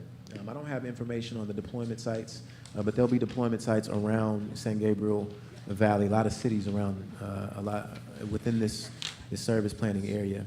So you can get more information from Daniela with that as well. And as we move forward and get close to the homeless count, we'll also have our website up to where you can go and get volunteer opportunities and see what deployment site fits your liking. And with that, I'd like to conclude my presentation. And again, thank you all for having me. Thank you, Altadena Town Council. Okay, thank you so much. Yeah, I'm hoping it goes. Thank you. Appreciate it. And, yes, and I think we're going to have the forestry service, they're going to come up and, Okay, Mr. Chair, yeah, Councilmember Matthews, go ahead. since the forestry is here as well, if I can yield my time for the census tract report and turn that and allow him to, what is it, about 2 minutes? And to take my 2 minutes. May I yield my time to him? Who is here? Say that again. And your name again? The forestry guy is here. Okay. Forestry. Absolutely. Jamal Butler, I'm the acting Jamal district Butler. ranger for the LA River Ranger You District. didn't put him on the agenda. Yeah, I take the chair's privilege for a moment here and allow the gentleman to speak. Could we have add the Information on the website? It's in here. It's in here. I was looking at it, is it tiny and I show can't you. read it? Okay. I have it. I'll give it to you. Oh, that's, For the okay. homeless? And before Mr. For all this information? Yeah, I have it, and it's in here. I'll give it to you. I'll give it to you, Tricia, promise. And I would like to thank Mr. Ken Joseph for an excellent job, very thorough, appreciate it. Okay, I wasn't really sure, so just bear with me for a second. If there was any questions for Lassa from the council. Any questions? All right, then officially, thank you. And we may move on to you, sir. I'll be very brief. So my name is Jamal Butler. I'm the acting district ranger for the LA River Ranger District. So that would be the national forest adjacent to Altadena, Pasadena, La Cañada, San Lentejunga. We call it the front country. And a lot of the stuff that Mr. Joseph was talking about has affected the national forest in ways that we are not set up to deal with. The Forest Service is not a social services organization, as it turns out, and the homeless population has started to migrate into campgrounds and different areas, picnic areas, things like that, in the national forest. Probably the most notable one of recent is Gould Mesa, just up near JPL. Essentially, most of these things have happened because we're not set up to deal with it. So we've been partnering with our county sheriffs. We've partnered with Lassa. Part of the reason I'm here is to make sure that y'all are aware that we are aware. We're working on it. We are trying to help resolve some of the issues with homeless encampments on the forest. Most of them affect the front country. So what typically happens is every now and then there's a sweep done. Folks are kind of moved along, and they typically will look for somewhere where nobody's going to bother them for a while. When they're in foothill cities, they tend to find their way into campsites that are very close to the city, and some of them are close to neighborhoods and things like that. So to wrap up, we have gotten a lot of phone calls. Most of them have not been to cheer us on. We've reached out to Lassa and the sheriffs to help us with that. We've also spoken with Stephanie English and Catherine Barger's office. We've even got a couple of phone calls from the Pasadena City Manager's office to help deal with this. So contact has been made twice now. We've had Lassa teams go up and reach out to these folks. We've had to reenact some forest orders that have stay limits to encourage people to just move along. Definitely don't want to criminalize poverty. However, these amenities are supposed to be for everyone. And so as of currently, the last report I got is that the homeless encampment at Gould Mesa has decreased from 14 tents to 8. And the next phase essentially is we rely on the city and the county to do the thing that they do, and help move these folks along appropriately. So I don't know if y'all have any questions. That's all I've got. We have a number of sites along the front country that we're working to manage this issue. That's just our most obvious. I have a question. Okay, Councilmember Lee. My concern is, who do I call to talk to? Because I have a Girl Scout troop, and we've been wanting to go camping near Altadena, and it just came up at our last meeting, and I started reading about this. So how do I navigate where to take these scouts? So you can call our district office. We have a program manager. We call them the recreation officer. Okay. And they typically would be your best contact for that. So I have business cards. You can call me too, but I will just transfer you to someone that's going to deal specifically with what you're trying to find out. Any questions? Okay, Councilmember Wong. Hello. So How are you? I have also spoken and shared concerns with members in my census tract. And so I too have seen a reduction in our homeless population there. And obviously this is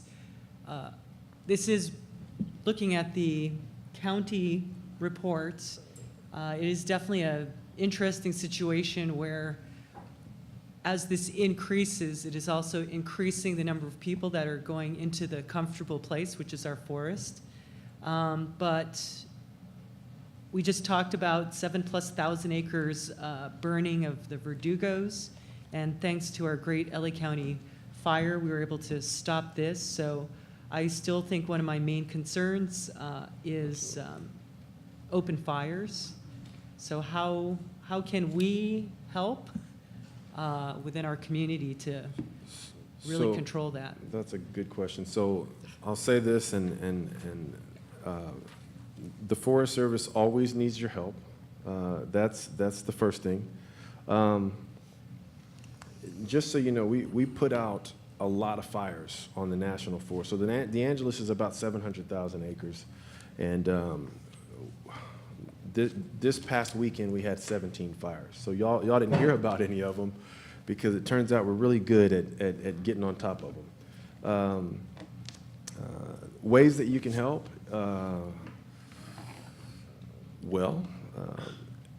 help us with some of our relationships with the local communities, whether they're volunteer organizations, whether it is organizations like LASA, whether that be the sheriffs or local police departments.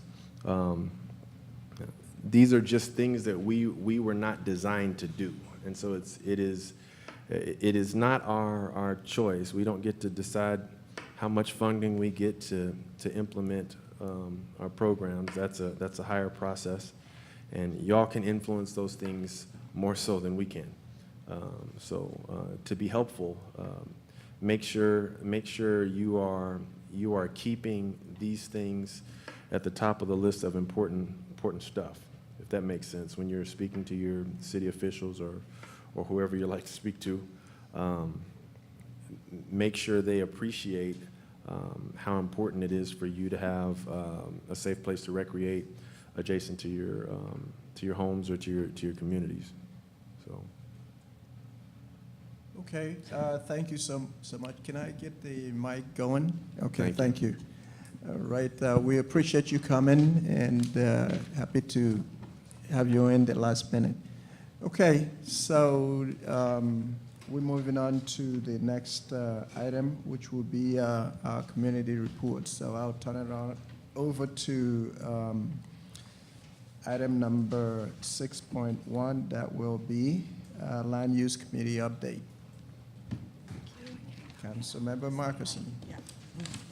We did not have a September meeting, so I do not have anything. I do not have anything to report from that. But I did want to say that we late today got notification from the county that the Altadena Marketplace hearing with the Regional Planning Commission has been well, they will be on the agenda for tomorrow, but then it will be postponed until October 25th. So there's no need to go to, if anybody was planning on going to the meeting tomorrow, you don't need to go. Put 10/25 on your calendar. And that's all I have. Okay, any questions for the chair to the Land Use Committee? Thank you so much. Item 6.2, Filming Committee. Dr. Carmen.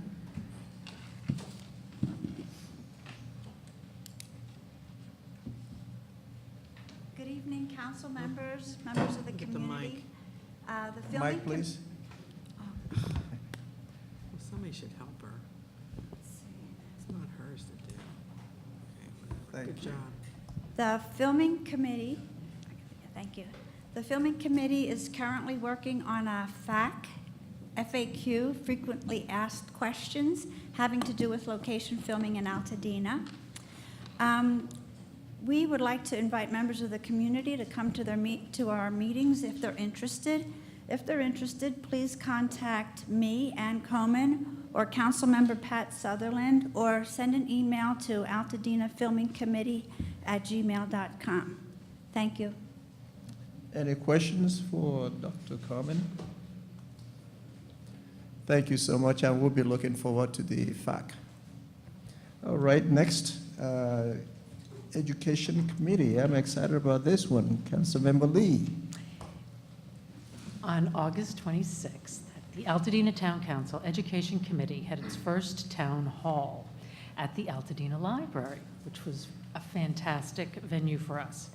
I'm happy to report that it was extremely well attended. We had parents, residents who are interested in our public schools in Altadena. We had Altadena Town Council members. We had two Pasadena School Board members and representatives from the Pasadena Educational Foundation and the Pasadena Education Network. We also had several principals and parents from the schools to talk about the schools with parents who were there to ask questions. And we're going to have another town hall in January. And in between that, we were meeting once a month, and we're coming up with ways to reach out to the community, daycare centers, to get people to understand how good our public schools are here in Altadena. And we're very excited, and we talk about how to talk about the schools and all the special things that each school has to offer. And, anybody can contact me via email, and I can answer any questions, and you can give us some suggestions if you have any. So thank you very much. Thank you, Councilmember Lee. Any questions from the council? Okay. Not only do we solicit your input, but we also would like for you to participate. It is very important. This is all for our children. Education is very key. All right. Community reports. LA County Department of Parks and Rec. Wake up time. Wakey, wakey. Wakey, wakey. Wakey, wakey. Okay, good evening. My name's Melissa Hernandez. I am the district manager for LA County Parks and Recreation here in the Altadena area.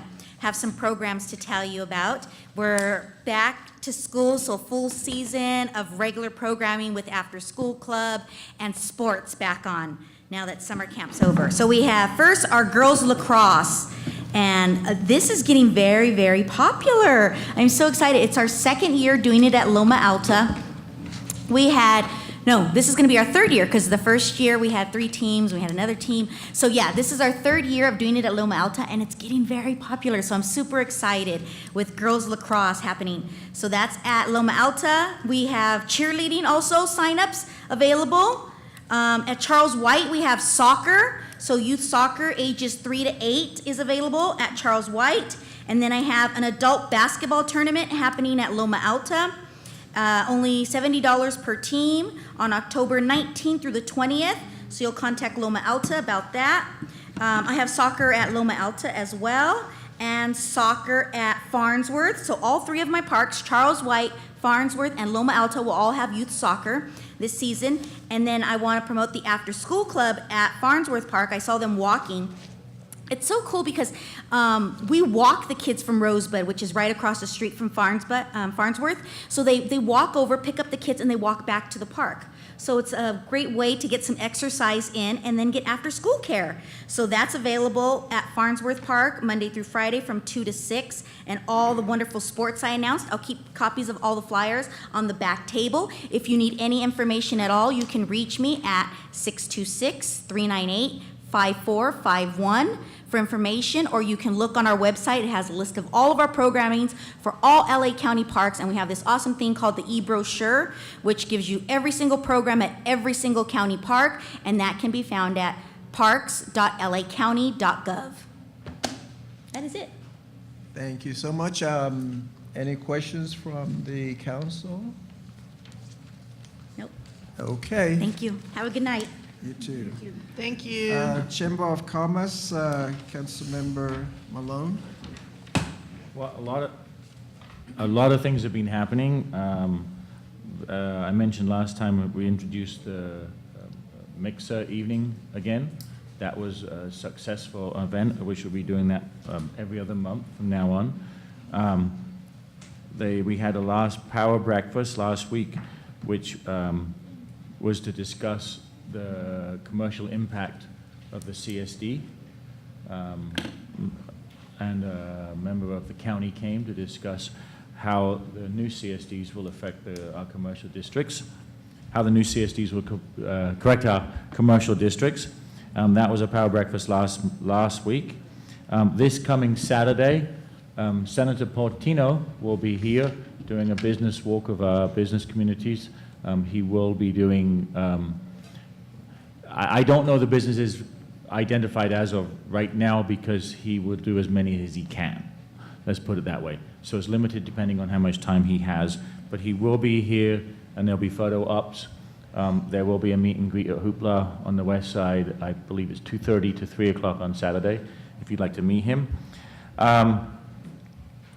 Coming in October, we're looking again at partnering with Movies in the Park, Movies for the Family, hosting it for free on the west side at Loma Alta, Farmers Market during that event. And it's usually a partnership between three, which is the Farmers Market, the Chamber of Commerce, and the parks. The other thing I want to mention is that the Chamber of Commerce is only as efficient and as effective as the members partake. And there has been a lot of questions regarding how much is the Chamber doing for the west side. Well, there hasn't been a lot of participation from the west side of joining the Chamber, so that's been very difficult. One of the things that we're now looking at doing is Council Member Veronica Jones, who's the council rep for that district over there in Lincoln. We've decided to partner up, and we decided to do everything we can to try and get the west side businesses to start participating in the community so that we can have more outreach on the west side. So, you can only help those who help themselves. So if we can get the word to them and realize what we can do together, then there's a good chance that we'll be able to do a lot more on the west side and support. So I'd like to thank Councilmember Veronica Jones for offering her services and making this happen. Thank you. Okay, thank you so much, Councilmember Malone. 7 point, any questions? Oh, yeah, okay, go ahead, Councilmember Matthews. Billy, did you hear from a Ron Singh? No. Okay. Am I going to? Yeah. Okay. Collaborate Pasadena, and that will be Councilmember Sanika. Okay. The Collaborate Pasadena meeting was held at the Flint Ridge Retreat Center on August 23rd at 6 p.m. There was a presentation and discussion by Carrie Lemon regarding the LA Compact and how it parallels with the Collaborative Pasadena. Mary Donnelly Crocker gave an update on the future of Peoria Place, and a large portion of the meeting was dedicated to the superintendent of schools, Dr. Brian McDonald, who gave a back-to-school update. And I thought this was very interesting. He said that the Pasadena Unified School District has been operating on a budget deficit. He said that there's a need to cut $10 to $13 million to try not to overspend. He stated that the district must change the way business is done, and that the district can no longer afford to operate at a deficit, and that some positions have been cut in order to assist in closing that gap. He also stated that the schools were at the mercy of the state. And there was a question and answer period afterwards, and then the meeting was adjourned. And that concludes my presentation.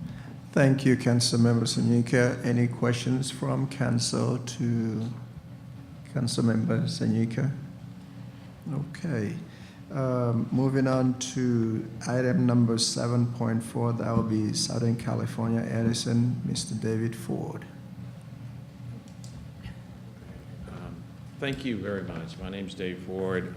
I'm the Governmental Affairs Manager for Southern California Edison. I realize that I'm probably the last person between you and getting some sleep tonight. So I wanted to, I know that earlier this month, okay. Thank you.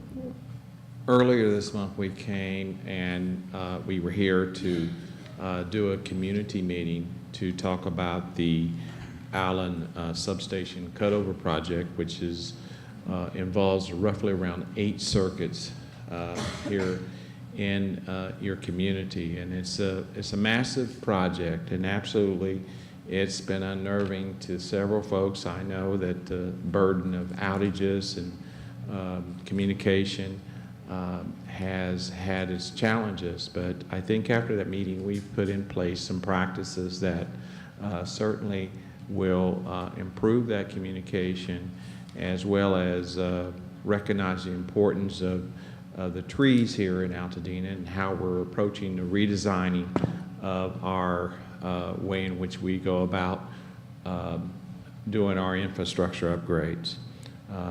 Our vegetation manager has been meeting with several residents along with one of the supervisors from the county, Mr. Daly, and we're approaching each customer as we are moving the project along to get permission and discussing with them how they would want us how to address their trees, and not moving forward unless we got permission.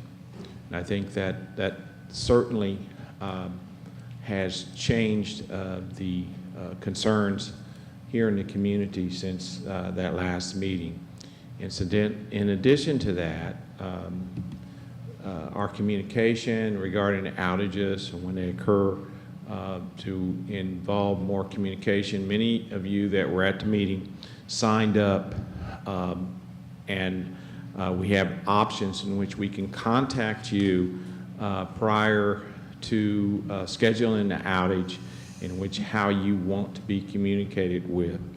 But we are very close to the end of this project.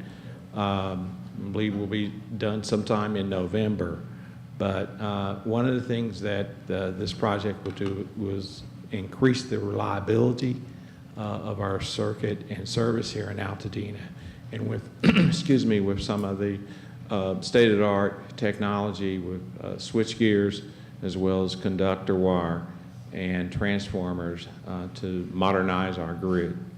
I want to continue to provide the council updates until the completion of this project, and we'll be working with your folks here to put updates on your website as well. But I do have, I know in our June meeting we had provided this presentation to the council, and I'll just provide it again, for you to have for reference regarding the project. I don't have any other updates unless there were some concerns or, there were some additional questions that weren't answered when we had that town hall meeting, but I'll be glad to address some of those now. There's a question from Councilmember Marcuson. Yeah, hi, and the outcome of this story is good news that nobody was actually hurt. But we did have an incident, just for everybody in the President Streets area, New York Drive. They've been doing a whole on New York Drive, shutting down New York Drive to do their work. And yesterday at about noon, apparently there was an accident. There was a worker who almost was killed. And so that caused the electricity to unexpectedly go out in the President Streets, both north and south of some had it out longer than others did. Mine, I was very lucky, mine happened to come back on quickly. But I don't want people to think that that was a non-notified planned outage. It was a terrible accident that, thank heavens, the gentleman that fell or whatever broke was okay. So just wanted to go on the record with that. Okay. Yeah, I mean, these we do out there at the field, our linemen, it's dangerous work. And we want to make sure that they're safe and do it in the most cautious way. Electricity, where there's 4,000 votes, 12,000, 16,000 votes, it's nothing to play with. You have to respect electricity. And that's something that we really and truly promote is electrical safety and preparedness. Okay, I am happy to know that you and the county are working together. I was actually looking for the email. I did receive an update from Mr. Daly on some of the trees and and how you are working together to be able to still do what you need to do and at the same time manage the trees within Altadena. So, any questions? Okay, Councilmember White. Yes, David. Thank you for coming out again. I'd like to follow up on the situation with the trees on Allen. Some suggestions were made during the town hall meeting concerning solutions to trimming those trees. You indicated you're individually talking to homeowners along that street. What sort of solutions have been provided? Well, the type of conductor wire that we use to, from pole to pole, the initial design was to do an open wire, which with open wire, it gives us a little bit more flexibility on switching, but we decided to go with, because of the concerns and need to protect the trees, we went with an aerial cable which has a coating around it, and the distance of trees and structures, vegetation doesn't have to be trimmed back as much. So with that system design for these particular areas, we decided to do some modifications and to make those adjustments, and that's what we're sharing with those customers, that the topping is minimal and it's not as cutting off the tree and initial some of the concerns that many of the residents had. Thank you. Okay, Councilmember Vega. I know we talked at the meeting about the trees that were on Ellen, but specifically to other areas that will be affected, what is the process going to be for those trees in terms of how far down are you cutting them? Will they all be cut?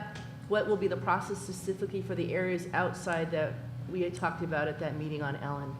Well, we'll continue with the same new protocol throughout the duration of this project, and with working with the county. and meet with customers one by one like we've been doing. But could you address specifically, because at the meeting, from what I understood, people talked about trees having to be below the wire. At what height is that wire? I understand you're working with the county, but if people want to understand specifically what the minimum standard is going to be in terms of cutting trees, at what level, if you have a big pine tree, if you have a big palm tree, Okay. you know, how far down, does it need to be below that wire? Yeah, I'll be honest with you, I don't have the answer to that question,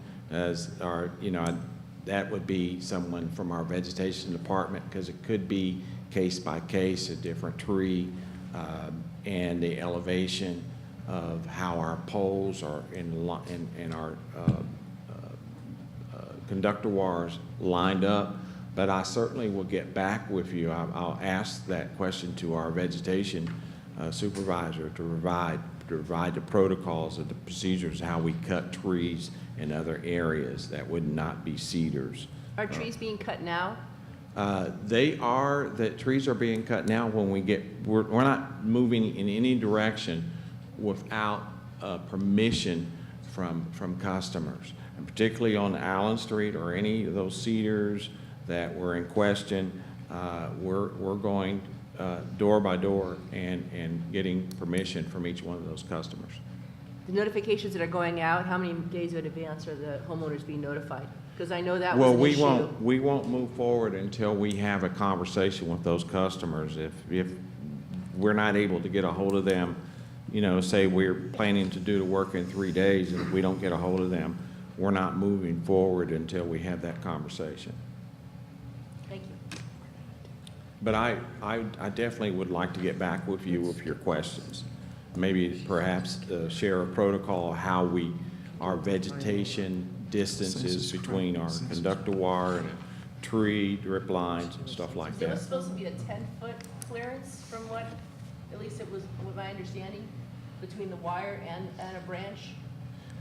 I believe so, but I don't want to say for sure. I'd like to get that information, and because some of these clearances could have different, for different types of vegetation. But generally, standard is probably a 10-foot, but I want to be sure before I answer to be exact, and I can get that back to, that question back to the council. I'll be glad to do that. Any further questions, Councilmember Wong? Yes, the sign-up, do you have the sign-up, how people can sign up? I don't have that with me tonight, but I can provide it back to I'll provide it back to Ms. Sutherlen. Be glad to do that. Actually, I'll send her that information on the protocol of the trees, and then she can disperse it out. And just one quick question.